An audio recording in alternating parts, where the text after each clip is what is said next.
Let the words of my mouth and the meditation of my heart be acceptable in your sight, O Lord, my rock and my redeemer. So this week we are coming up on the end of this sermon series where we've been looking at the life cycle of plants and the way that plants grow and how every step along the way represents different aspects of our own spiritual process that we go through. We started out by talking about planting seeds, where we learned that the Lord plants seeds in our hearts through the teachings that he gives us. That even though we may not always remember all of the details of all of the Lord's truths, that when we get exposed to them, it can plant seeds in our hearts that tells us, I want to live a good life, and I want to do what is right in my life.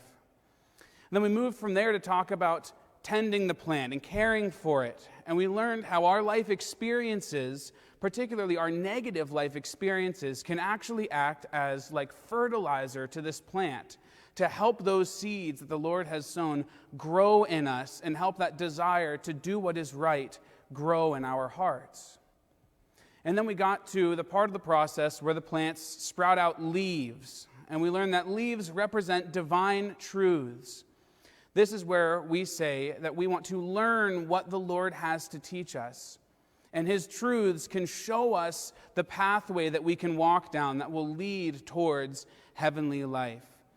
And then the last step, which is bearing fruit, which is where we see the path in front of us and we take the courage and the effort to actually walk down that path. This is the point at which we start to actually do what is right and do the things that the Lord teaches us. And so then this week we get to what really is sort of the final stage of all of this, and that is the harvest. And what's unique about the harvest in this whole series is that this is the only state that really doesn't have to do with the plants themselves growing. Every other state had to do with a state of the plant growing itself. But at the end, when you get to the harvest, it really gets to the question of what is all of this for? All of this work that we've done, all of this time and effort and energy that we've put into going all the way from planting seeds to tending the plant to sprouting leaves and finally bearing fruit.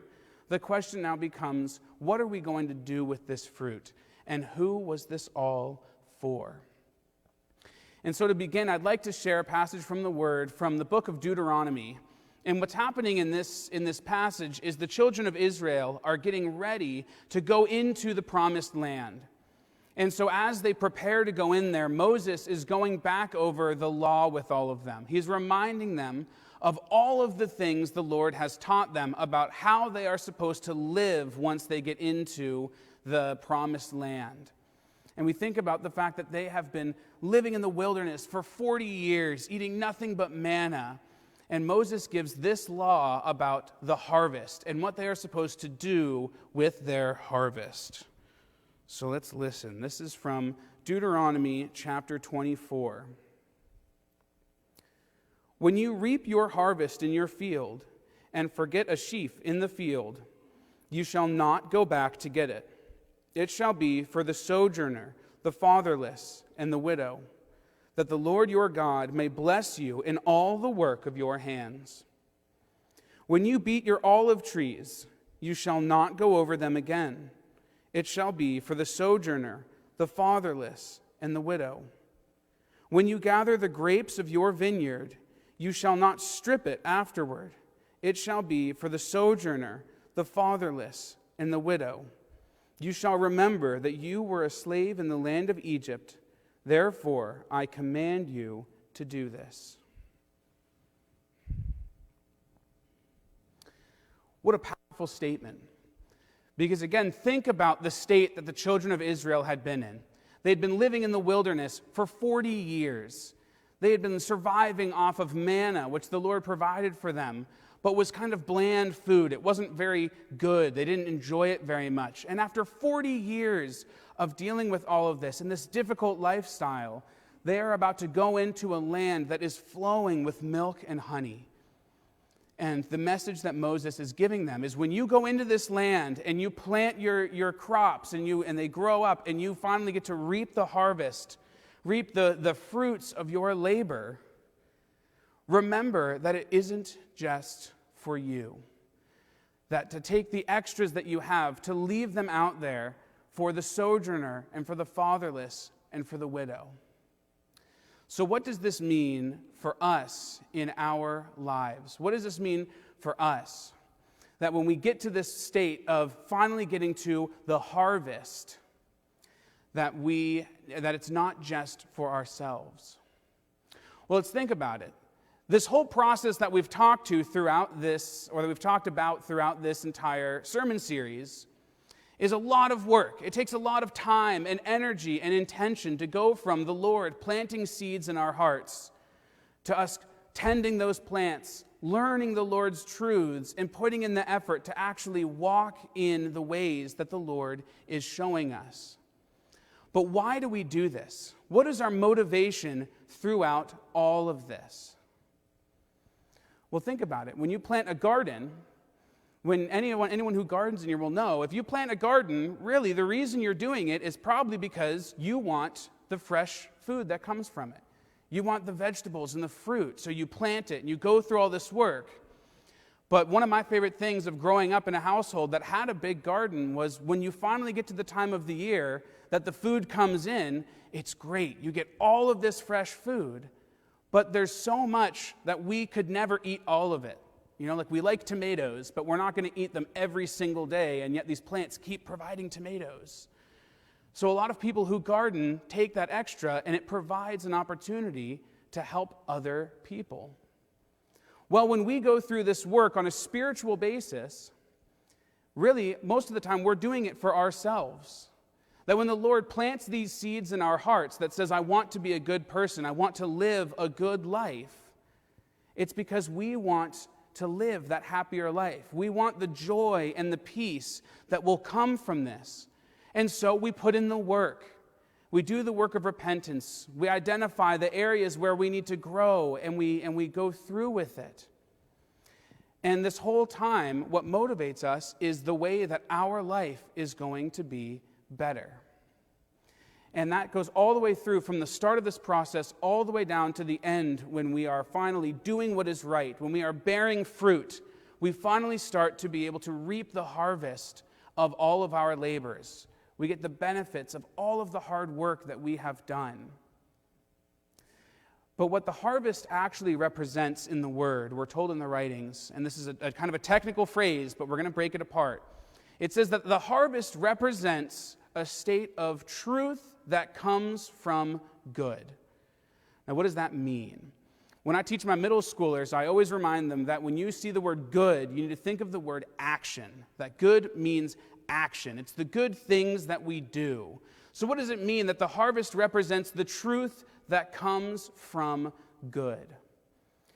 Well, this whole process that we've talked about is really the process of getting us to this state of good. It's about being inspired to live a good life, learning how to do it, and then going through the work of actually doing it, of putting the Lord's teachings into action in our lives. And then when you get to the harvest, this final state where we are finally reaping the benefits of our hard work, is a state of truth that comes from goodness. So what this looks like on a practical level is once we've done this work, we can now look back with a new perspective and a greater understanding where we can now say, I understand why the Lord teaches us what he does. I understand now why the Lord tells us to live this way. Because I've seen what happens in my life when I don't live according to this, and it's not good. And I've seen the ways that my life is so much better when I live according to the things that the Lord teaches. And so it's this state of truth, it's the state of understanding what the Lord teaches that's no longer just the Lord is telling me this is how to live and I'm going to try to follow it, but now it's an understanding of, oh, I get it.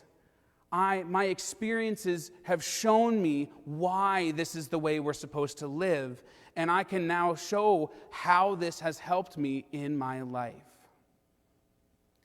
But what does this mean that Moses is saying, when you get to this point of harvest, when you get to that state of truth that comes from good, remember that it's not just for yourself. Now, the groups that Moses identifies 3 separate times in this reading are the sojourners, the fatherless, and the widows. That's who he says we're supposed to leave all the extras out in our fields for.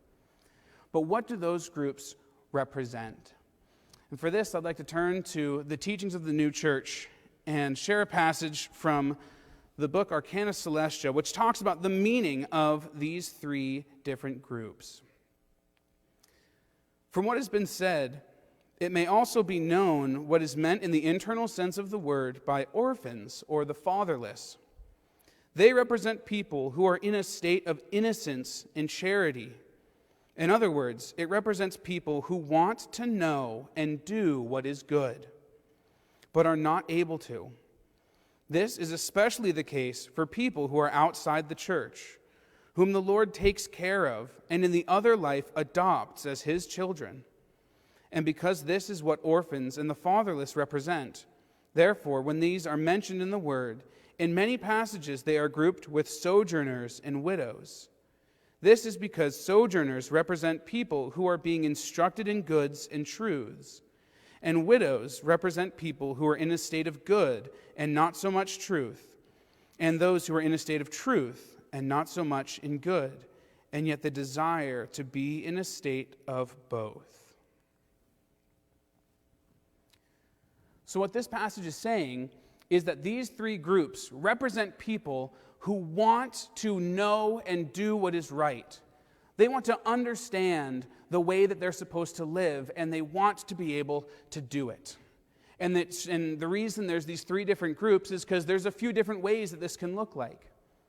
There's people for whom they're just totally in the dark, where they say, I want to live a good life, but I don't even know where to start. I have no idea how to figure out what is right and what is wrong. I am just totally at a loss here. But they want to get better. They want to live a good life. Or there's people who are in a state of truth, but not so much in good. And remember that good really represents action. So these might be people who understand what is right and wrong. They have a good sense of what the Lord teaches, but for whatever reason, they struggle to actually bring it into reality in their lives. And I think for me, this was a state that I was really in when I was a teenager, because that's an age where you get smart enough, you start to be able to really understand what's right and wrong. Things start to click in your mind, but it's difficult at that age to have the maturity to really hold yourself accountable and say, I'm going to live according to these teachings. Or maybe there's people who are in a state of good, but not so much in a state of truth. And these are people who want to love and help and support other people, but they might just not know the best ways to do that. You can think of people who are they're always there with a smile and ready to give you a hug and say everything's going to be okay, but they don't necessarily know really how best to help you or how to support you in your life. But all of these are examples of people who want to know what is right, and they want to be able to live it in their lives. And these are the people that Moses says this is what the harvest is for. And he's not saying that the harvest isn't for ourselves. He's not saying that you do all this work just so that you can help all these other people. He's saying that when you get to the point that you are reaping these benefits, when you've done all this work and you are seeing the fruits of your labors, when your life is getting better, when you are seeing the happiness and the joy and the peace finally showing up in your life, and you get to this state where you now have this new perspective, this truth from good, where you can look back and say, wow, I understand now how the Lord has led me to a better place in my life. He's saying that is great. Give thanks to the Lord for all that you have been given, but also turn around and give the extras to the people who are in need. So what does this look like for all of us in a concrete level? I think it looks like us being open about the ways in which we've grown in our lives. And it looks like us not being afraid of sharing our own experiences with other people. Because when we see people who are struggling with the same things that we've struggled with in the past, it can help them. They can learn from our experience if we can say, oh man, I've been there before. I struggled with the same thing, and here is how the Lord helped me, and here is how my life has gotten so much better because of the ways that the Lord carried me through this. And when we do this, when we are willing to be open about our own process, and we're willing to share with people the ways that the Lord has helped us in our lives, then it doesn't just become a matter of us walking in the Lord's path. Because every single time we do this, if we're willing to be open about it and share it with people, then when we walk in the Lord's path, we leave footprints behind, so that each one of us is making the pathway a little bit clearer for the person behind us. And so this is our spiritual task for this week. I want us to think of all of the ways that the Lord has helped us in our lives, all of the ways that we've grown. Think of all of the ways that the Lord has planted his seeds in our hearts that has led to us being able to look at ourselves and make changes and grow as people. And see if we can find a way to share this with other people. And maybe that's by going out of our way to just help other people, to put this stuff into action, to show people what it looks like to live a good life. Or maybe it's just being willing to share with people the ways that the Lord has helped us grow. Because when we do this, then we don't just get to receive the benefits of our labors and receive the harvest that the Lord has provided for us. But this is how we leave a sheaf in the field, and we leave olives on the branches, and we leave grapes on the vine for the sojourners and the fatherless and the widows. Amen. Please rise for a blessing.